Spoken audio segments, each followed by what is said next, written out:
नमस्कार दोस्तों, जय जोहार। मैं कौशल तिवारी और बिहनिया संध्या में आपका स्वागत है।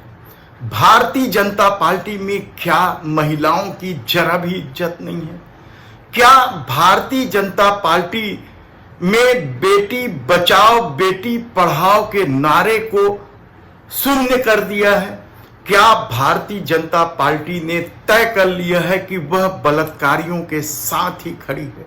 क्योंकि इधर देश के प्रधानमंत्री छत्तीसगढ़ के बिलासपुर में आकर महिला वोटरों को साधने के लिए क्या कुछ नहीं कह रहे थे। महिला वोटरों को साधने के लिए वे रोते गिड़गिड़ाते भी रहे और उन्हें चेतावनी भी देते रहे कि सावधान रहिए, विरोधी महिलाओं को जरा भी इज्जत नहीं देते हैं। तो दूसरी तरफ भारतीय जनता पार्टी के सांसद, देश के प्रधानमंत्री नरेंद्र मोदी के सांसद, अलीगढ़ से सांसद सतीश गौतम एक महिला विधायक के साथ अभद्रता से पेश आ रहे थे। उन्हें डोरे डाल रहे थे, कहा जाए तो गलत नहीं होगा। और उनकी हरकत से वह महिला विधायक इतनी असहज हो गई कि उसने अपनी कुर्सी तक बदल ली और दूसरे स्थान पर जा बैठी। ये क्या भारतीय जनता पार्टी का बेटी बचाओ बेटी पढ़ाओ नारे का हिस्सा है? बेहद ही शर्मनाक ढंग से हुई यह घटना बताई जा रही है कि 25 सितंबर की है, जब पंडित दीनदयाल उपाध्याय की जयंती समारोह को लेकर बैठक की जा। इसमें अलीगढ़ क्षेत्र के विधायकों से लेकर कई महत्वपूर्ण भारतीय जनता पार्टी के नेता मौजूद थे और इस हरकत को देखकर एक और भारतीय जनता पार्टी के बड़े नेता राजवीर सिंह की आंखें फटी की फटी रह गई थी। आप खुद तस्वीर में देखें। ऐसी परिस्थितियां जब भारतीय जनता पार्टी में है, तब सवाल उठना स्वाभाविक है कि देश के प्रधानमंत्री जिस आधी आबादी को साधने के लिए महिला बिल ला रही है, उज्ज्वला योजना ला रही है, दुनिया भर के दावे कर रही है, तो क्या वह केवल ढकोसला है? यह सवाल बेहद ही महत्वपूर्ण। मैं छत्तीसगढ़ की माताओं बहनों को कहना चाहता हूं, ये आने वाले हजारों साल तक प्रभाव पैदा करने वाला निर्णय है। ये हर परिवार में माताओं बहनों को नई शक्ति देने वाला काम हुआ है। आपकी बेटी का भविष्य उज्जवल बनाने का काम हुआ है। कृपा करें मेरी माताएं बहनें, ये झूठ बोलने वालों के झूठ में न फंस जाएं।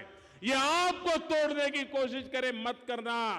आपकी एकता बनी रहनी चाहिए, आपके आशीर्वाद बनने रहने चाहिए, ताकि आपके सपने मोदी पूरा कर पाए।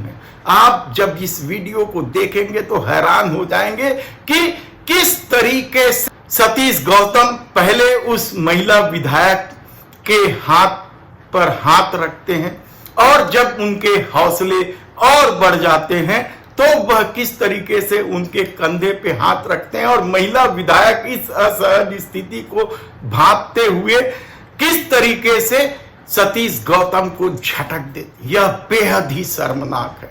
और ऐसा नहीं है कि भारतीय जनता पार्टी या देश के प्रधानमंत्री नरेंद्र मोदी की सत्ता से जुड़े लोग महिलाओं के साथ इस तरह का व्यवहार कर रहे हैं। याद कीजिए आप, महिला पहलवानों के साथ यौन शोषण करने के आरोपी बृजभूषण शरण सिंह को किस तरीके से प्रश्रय दिया गया। अमित शाह की पुलिस उन्हें गिरफ्तार ही नहीं कर पाई। पास्को एक्ट की धारा को किस तरीके से खत्म करवाया गया, यह भी किसी से छिपा नहीं है। और इसके बाद भी जब महिला पहलवान आंदोलनरत थे तो किस तरीके से अमित शाह की पुलिस ने उसे हटाया और रोते बिलखते महिला पहलवान चुपचाप अपने घरों पे लौट गई, शायद न्यायालय के न्याय की उम्मीद को लेकर। लेकिन अभी भी बृजभूषण शरण सिंह के खिलाफ कोई कार्रवाई नहीं की। सवाल सिर्फ बृजभूषण शरण सिंह का नहीं है। यदि आप उससे पहले चले जाएं तो किस तरीके से कठुआ कांड के आरोपियों का सम्मान किया गया, किस तरीके से प्रदीप सेंगर को बचाने की कोशिश की गई और किस तरीके से बिल्किस बानो के बलात्कारियों को समय पूर्व रिहाई की गई। यही नहीं, माफिया डॉन अमरमणि त्रिपाठी को भी समय पूर्व रिहा किया गया। यानी आप सोचिए, फेहरिस्त है भारतीय जनता पार्टी का। और छत्तीसगढ़ में भी कई भारतीय जनता पार्टी के नेताओं पर इस तरह के आरोप लगे हैं। रायगढ़ के जिला अध्यक्ष एक अग्रवाल हैं, उनके खिलाफ भी आरोप लगा था। और यही नहीं, नेता नारायण चंदेल के बेटे को लेकर भी इसी तरह के आरोप लगे थे, वो न्यायालय में शून्य घोषित हो गया। यानी आप सोचिए कि किस तरीके से सत्ता के दम पर भारतीय जनता पार्टी महिलाओं के साथ दुर्व्यवहार कर रही है, दोयम दर्जे का व्यवहार कर रही है। तो दूसरी तरफ देश के प्रधानमंत्री नरेंद्र मोदी हो या आरएसएस प्रमुख मोहन भागवत हो, महिलाओं की इज्जत की वकालत करते हुए कसीदे करते चले जाते हैं। ऐसी परिस्थिति में कल जब यह वीडियो वायरल हुआ है, तब भारतीय जनता पार्टी क्या सतीश गौतम के खिलाफ कार्रवाई कर पाएगी?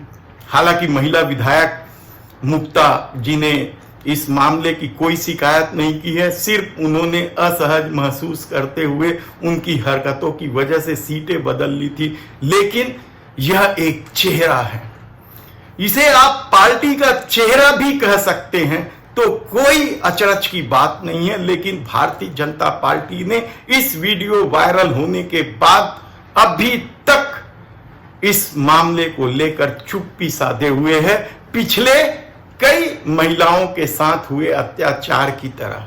तब सवाल यह है कि क्या भारतीय जनता पार्टी सचमुच बलात्कारियों के साथ खड़ी होने वाली पार्टी है? धन्यवाद।